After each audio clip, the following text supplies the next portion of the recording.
మన మూసి అంటే ఏదో మురికి కాలువగా నాకు బాగా గుర్తుంది అధ్యక్ష. సుమారు 70లో అనుకుంటాను మేము చిన్నగా ఉన్నాము. ఈ మూసీ నది వల్ల అంటే అప్పుడు ఉన్నటువంటి జీవనది అనేది ఎంత ప్రవహించేదని చెప్పడానికి ప్రయత్నం చేస్తున్నా అధ్యక్ష.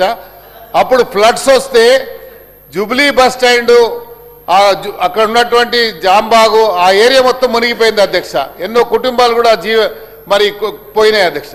అందుకనే ఈరోజు మూసీ నది ప్రక్షాళన జరిగితే ఆ మూసీ నదిలో పక్కకున్నటువంటి వారు ఆ మురికి కాల్వగా, ఎందుకంటే అక్కడ ఉన్నటువంటి కెమికల్ ఇండస్ట్రీస్ అన్ని కూడా కెమికల్ అన్ని కూడా అక్కడ ప్రవహిస్తున్నది కాబట్టి అది ఈరోజు మురికి కాలువగా మారిపోయింది.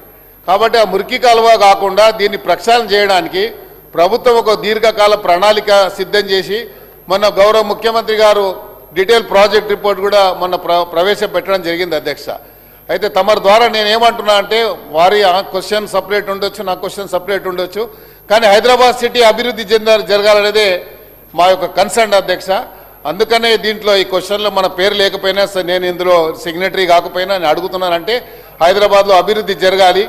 ఈ మూసీ అభివృద్ధి జరిగితే కేవలం ఇక్కడ వికారాబాద్ నుండి నల్లగొండ వరకు, నల్లగొండలో ఫ్లోరైడ్ ఎఫెక్ట్ వల్ల కుటుంబాల్లో నాశనం అవుతుంది, అక్కడ ఉన్నటువంటి ఇరిగేషన్ నాశనం అవుతుంది. కాబట్టి మూసీ అభివృద్ధి జరగాలంటున్నాం.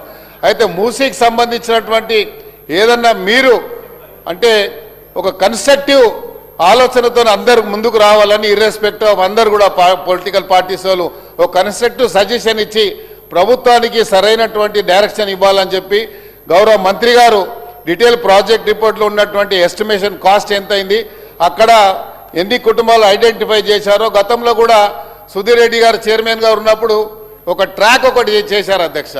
ఆ ట్రాక్కి సంబంధించి సుమారు 30-40 కోట్ల రూపాయలు ఖర్చు పెట్టారు. నేను మొన్న ఇది క్వశ్చన్ వచ్చిన తర్వాత పోయి చూశాను అధ్యక్ష. నిన్న పోయి చూస్తే ఆ ట్రాక్ మొత్తం కొట్టుకుపోయింది అధ్యక్ష. అది 30 కోట్లు ఖర్చు పెడితే ఇప్పుడు ట్రాకే లేదు అక్కడ. మరి ఎక్కడ పోయింది అధ్యక్ష ట్రాక్? అది మరి ఎందుకు అదే యాక్షన్? దానికి ఒక ప్లానింగ్ లేకుండా మీరు ట్రాక్ వేస్తే ఆ ట్రాక్ ఎక్కడ పోయింది? వాకింగ్ ట్రాక్ అని పెట్టారు. మరి అంటే ప్రభుత్వ డబ్బు మిస్యూజ్ అయినట్టే కదా అధ్యక్ష.